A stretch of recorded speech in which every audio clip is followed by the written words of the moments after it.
Namaskar, hello and a very warm welcome viewers. You're watching this special edition on Sansad TV on Budget 2022. This year's budget articulates India's vision towards inclusive development and building a truly Atmanirbhar Bharat by providing a blueprint for the economy over Amrit Kal from India at 75 to India at 100. And joining us today is a very special guest, Secretary of Department of Economic Affairs, Mr. Ajay Seth. Sir, welcome to Sansad TV and thank you so much for joining us. Thank you.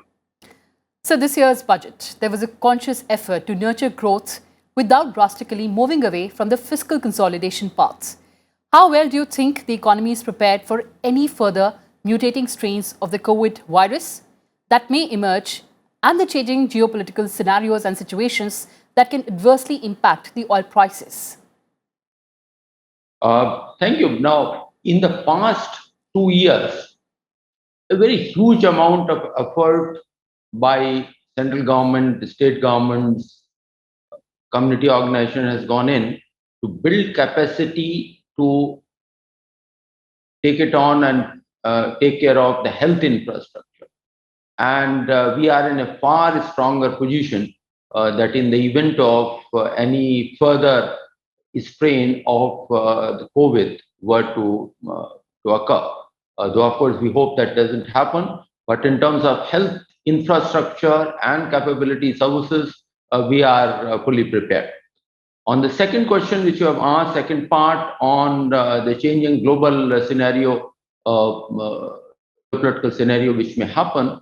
Now, on the external front, we are also again a very strong position. Our exports are growing on a fairly healthy rate, and by first 9 months itself, we have crossed $300 billion of export vis-a-vis 200 in the similar period in the previous year. And even if there were to be any impact of tightening of the supply, not supply chain, on the financial markets, especially the central banks of major economies were to tighten, and that is what is expected, then in terms of foreign exchange reserves and the resilience, we are in a far stronger position. All right. So as you're saying that the economy is also well poised to shrug off any ripple effect of global liquidity tapering that is expected in 2022 and 23. But talking about the Capex, the outlay for capital expenditure was stepped up sharply by 35.4% to 7.50 lakh crore in 2022-23.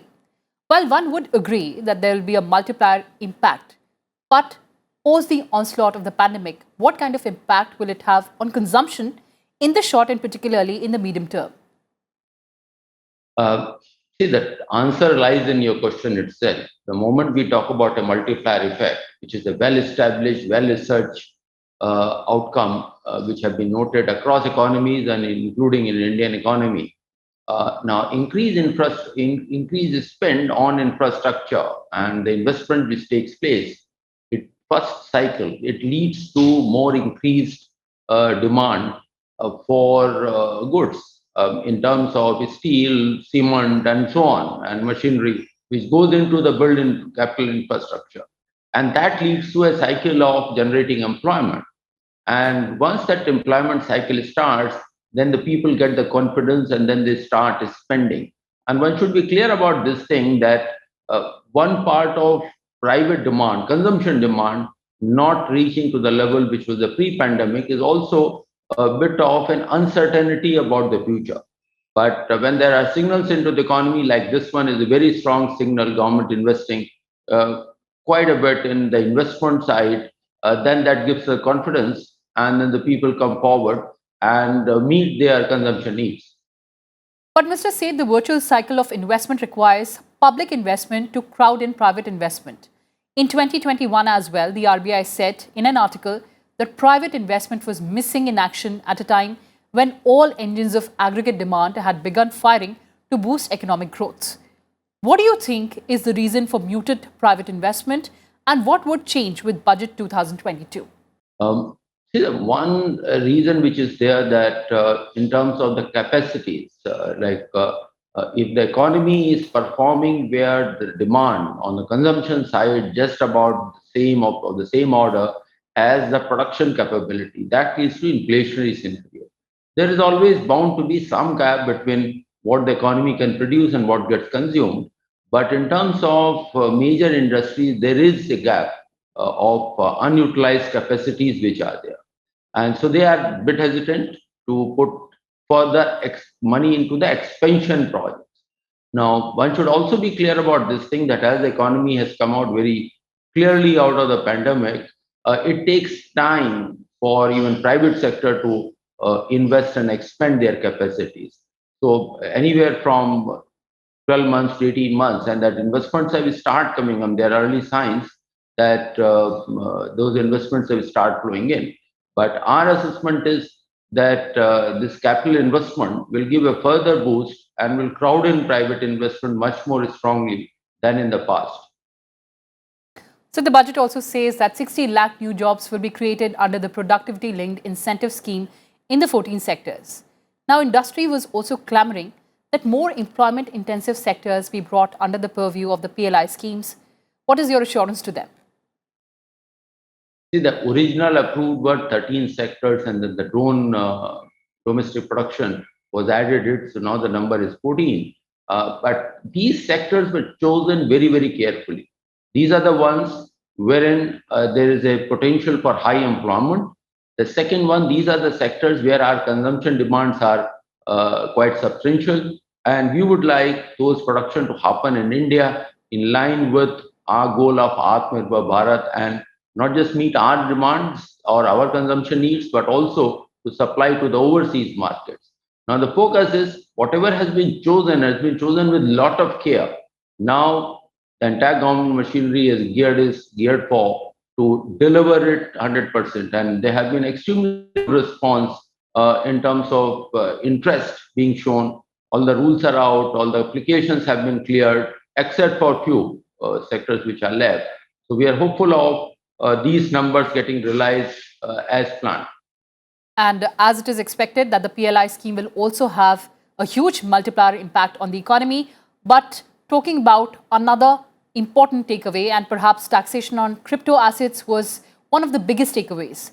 This also removes any fear in people that they had about impending ban. At least that is the sense right now, sir. The crypto industry is also hoping for more clarity on this. When do we get that? See, in terms of the taxation part which is there, now the taxation per se is not giving any signal that ban is not on the table. I'm not saying this is one of the priority being thought for the policy direction in going in that direction. These are two different events. Income tax laws work on that any income, irrespective of the source which are there, if income is there and beyond the exemption limit, it has to be taxed. They were, and even is the taxable even today, but there were lack of clarity. So what this budget has tried to do is to bring that clarity, prescribe a rate of taxation which is 30%, also put in a one string of TDS so that all the transactions can be traced, and TDS is at 1%, so the tax rate is 30% on the profits to be made. As far as policy direction is concerned, whether ban or for regulation, those are the ones, both the options require international cooperation, and then the framework to be done, because crypto assets is one which is traded as well as exchanged on the internet. It is not, it doesn't believe, it is not designed for physical boundaries of any country. So this doesn't believe in the jurisdiction. So that requires that dialogue is on at the moment among nations, among the institutional stakeholders globally, that what should be appropriate policy response. So those concerns are very much on the table, and the economies and the central banks, the countries are now having that discussion to have a suitable response to this. So I would not like to link that taxation with any direction towards either ban or for regulation. All right, so we're still waiting for clarity on that, sir. But let's talk about other sectors of the economy. Many have appreciated the ECLGS scheme for the MSMEs, but so several sectors like aviation, tourism, hospitality, which required direct support, they expected more in the budget. How do you pacify them? Yeah, I will put hospitality and the tourism. These are related sectors, and this budget clearly brings out that if those units require additional capital, then ECLGS, which has been extended by a year, plus the cover amount itself has been increased by 50,000 crores. That is exclusively meant for hospitality and related industries. So tourism and hospitality gets covered. Aviation is a different ballgame altogether, and which has a much larger strength to go through the cycle of pandemic. All right, sir. We also know that the government will work on a new law to replace the existing SEZ Act.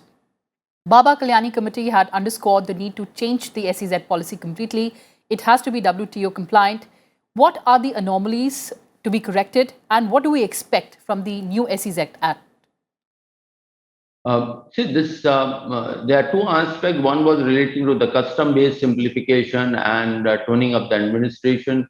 But your more specific one, this new act to be brought in, which is an independent activity. One aspect is very clear that instead of looking them as an islands meant for islands in a figurative sense, uh, supplying only to overseas markets. The idea is that we bring in states in a much stronger partnership for this and try to utilize the infrastructure better, improve the infrastructure to the world class infrastructure so that these zones becomes much more competitive, not just in terms of infrastructure, but whatever it takes for units located there to become globally competitive. All right, sir. Also talking about investment after SEZ Act. For 2022-23, allocation of 1 lakh crore has been made to assist the states in catalyzing overall investments in the economy. The 50-year interest loans are over and above the normal borrowings allowed to states. Help us decode that. The Finance Commission had relaxed borrowing limits for the states. They recommended that instead of 3% because of the pandemic, they should be given an elbow room, not just for the pandemic. I will not be correct to link the two, but they had suggested that for 20 to 23, the limit should be 4%.